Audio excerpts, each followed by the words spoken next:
uh, we can move ahead with the next speaker, Dr. Saravanan sir. You can go ahead. Thanks, Srinivas. So this will be. Can you see my slides now? Yes, yes, sir. Yes.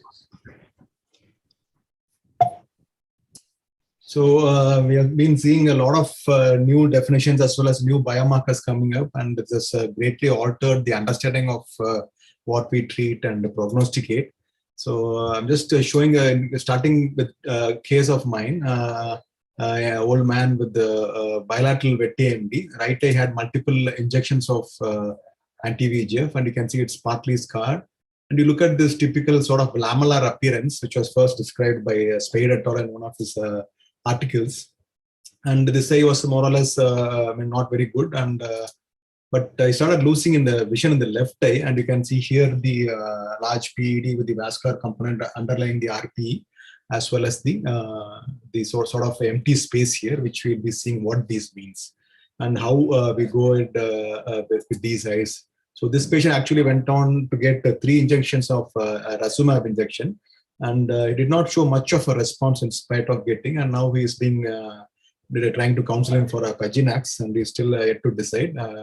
This is the last visit approximately 1-2.5 months back. This was his appearance. He has not come back yet. But anyway, so why we see this this sort of a multi-lamellar or layered appearance is because of when you are dealing with the wet AMD and a choroidal neovascular membrane, it's not only a neovascular ingrowth. It also contains inflammatory cells, fibroblasts, myofibroblasts, glial cells, as well as RPE cells. And when you keep on treating them as a healing response, these tend to regress and then progress and then regress whenever you give. So anti-VEGF therapy, whenever you try to remove the growth stimulus by giving anti-VEGF therapy, the vascular element sort of decreases and the inflammatory and fibrotic elements sort of predominate and leading to formation of this lamellar component. So these fill up more of the sub-RP component of the fibroscular PED, and then as when you give multiple injection, and every time the inflammation comes back, the vascular growth comes back, and then you inject and the fibrotic element takes over. So you get multiple lamellae, and this is the picture from the Ehsan Rahimi et al. Article from Retina. So they showed this typical appearance which you see in chronically treated CMEMs. So this is the top line is the RPE. And just below the RP, you have the active vascular component, and below that you see the multiple fibrovascular, the fibrotic elements, which sort of healed response to previous injections. And then below that you see a hyporeflective area, which they termed as a prechoroidal cleft, which we'll be seeing later. Sorry. So this is again the picture from the article. So you can see that the lamellae, multiple lamellae, which are the fibrocellular elements, and above that is the some it's a homogeneous. Just below the RP, you see a homogeneous layer which indicates the active vessel neovascular tissue, and sometimes it can be in a round or tubular shape, which again is part of the vascular group. And below the lamellae, you see this sort of concave lesion, which is the prechoroidal cleft. So they hypothesis that the exudation from the overlying CMEM complex can precipitate on the surface of the Brooks membrane, where the lower density fluid components are filtered out. So the remaining fibrin may serve as a scaffold for the blood vessels ingrowth and also the connective tissue formation. And because of this, the fusiform spindle shape appearance is seen because of the organized layers, multiple homogeneous hyperactive bands. So these multiple layered bands are comprised of fibrocellular tissue, which contractile properties result in the spindle-shaped appearance. So even though it's quite a dramatic appearance to see these multiple lamellae, because it's all the lesions is below the underlying the RP, and this neurosensory retina is more or less maintained, anatomy is more or less maintained. So a lot of eyes have a good vision despite the spectacular appearance which you see below the RP. And also the hypothesis that sometimes this can be act as a surrogate for the chorea capillaris and provide oxygen and nutritional support to the outer retina and RP, so thereby protecting against involution and geographic atrophy. That can also be a reason why these eyes maintain good vision. So one nice IOBS article by Adrian and group, they tried to assess the vascular component. So this is the pre-treatment when you see that the the homogeneous tissue just underlying the elevated RP is the vascular component. Now it's initially it's just a serous with vascularization. But when you undergo multiple treatment, you can see that now the formation of the multiple lamellae, above which still the active neovascular component is there, and below at the area of the white arrow, you see what you see is a precoronal cleft. So the sequential layering of all these bands because of the treatment response and healing response of the neovascular tissue, and mainly comprised of fibrocellular elements. This is the OCTA showing the neovascular component. The yellow, what you see is the yellow area is the neovascular component. In the initial phase, the pre-treatment, they saw it was rising from one corner, one edge. And as the lamellae started forming, multiple lamellae started forming, it became more or less uniform in a multi-layered pattern. So the neovascular tissue became more and more uniform, whereas it was at one edge when it started. So one more case from their series. Again, you can see the initially starting from one edge, and as the disease progresses and the lamellae form, it becomes more and more uniform all around the lesion. Again, this is one more case. Again, you can see that what started as a small vascular element keeps on increasing in vascularity as the disease progresses and multiple lamellae are formed. And you can see what was initially a serous PED getting that multiple lamellar pattern in 3D OCT also. So again, this is showing two cases from their series. OCT showing the appearance of lamellae and the precoronal cleft as the disease progresses. So precoronal clefts, or what you see, as I again told you, the hypertrophic spaces, and some of the others have mentioned that this can be a cause for poor visual prognosis in these patients. And these are seen in a higher intensity in type 3 CNVM, and also not compared to the other subtypes, the RAP lesions. So again, the reason these form is the contractile forces causing formation of outwardly bored hypertrophic cavity beneath the fusiform, and partly it's because of the fluid, exudative fluid also. So sometimes what you see is in the treatment response to injections, this precoronal cleft can also disappear in some of the patients.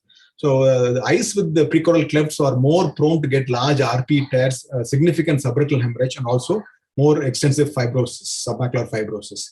So multiple studies have shown that most of these patients have a poor progress, but some of the studies also shown that they are better. But this article from Zhong et al., they showed that visual prognosis was poor, especially the precoronal cleft started within 6 months of therapy. And this is one of the findings in this article. And in this article also from Ryo Mukai et al., here also they showed that almost 23% of the eyes with the CNVM had precoronal cleft, and so this resulted in significant risk of RP tear as well as hemorrhage. In this study by Kim et al. In type 3 neovascularization, again they showed that the risk of getting RP tears and subretinal hemorrhage was quite high, almost 21% for RP tear and almost 27% for hemorrhage. So the hypothesis that the RP tear develops due to contractile forces because of the sub-RP tissue which contracts, and also they showed that the edge of the PED can, these tissues can pull on the edge of the PED, causing a massive sub-neosensory retinal hemorrhage also. So this is one of the hypotheses which they assumed, which can be reason for extensive hemorrhage in these patients. So again, treat and response also, people feel that eyes with precoronal clefts may not respond as well as other eyes where there is no precoronal cleft present. And this has been shown in multiple studies. In some eyes, like you see here, you can see the response after treatment has been quite good and the cleft has disappeared. So that's why they assume that it's partly exudative also. So that's why the response to treatment, it can disappear also. And there's one more eye showing the resolution of precoronal cleft following therapy. But unfortunately, you can see that the large RP tear in the bottom OCT. You can see the left side part of the large RP tear. So again, multiple studies have shown that this may be like when you're seeing a case like us, this in our case, so you can probably assume that these eyes may not respond as well as to anti-VEGF therapy like other eyes. So you may have to a little bit prognosticate and explain to the patients that we may need multiple injections or sometimes changing injections also, like in that case. So lateral elongation of PCV, the second, this thing is nothing special, but it's just it was mainly published by Dr. Girdhar's group. They showed that in treatment naive eyes, especially in fellow eyes, where you see the alphaloi of active PCV, we may be able to pick up these flat, shallow PEDs with the bottom reflectivity.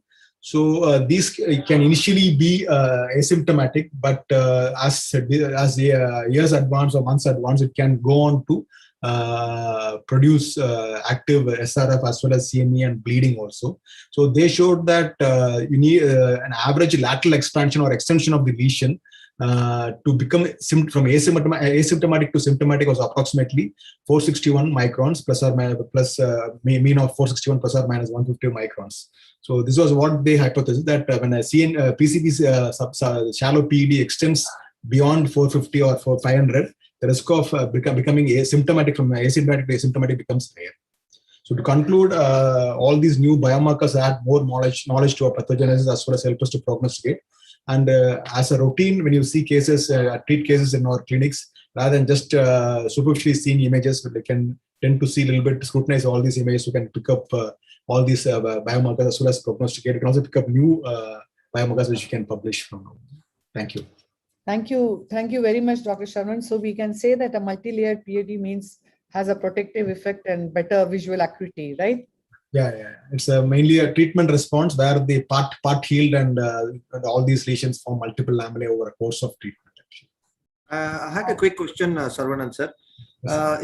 Which is of more concern, whether the height of the fibrovascular PED or the lateral elongation of the fibrovascular PED? No, the fibrovascular PED is seen in more in type 1 and type 3. The lateral elongation is mainly disease what you see in PCV. So these are all totally different entities. PCV, asymptomatic to symptomatic, what they show was you need to have a minimum of, assume the study, the series of patients. Giridhar sir, if you can, there you can add also. When they saw that minimum average extension of 460 micron from the baseline led to symptomatic lesions like SRF and bleeding and all those things.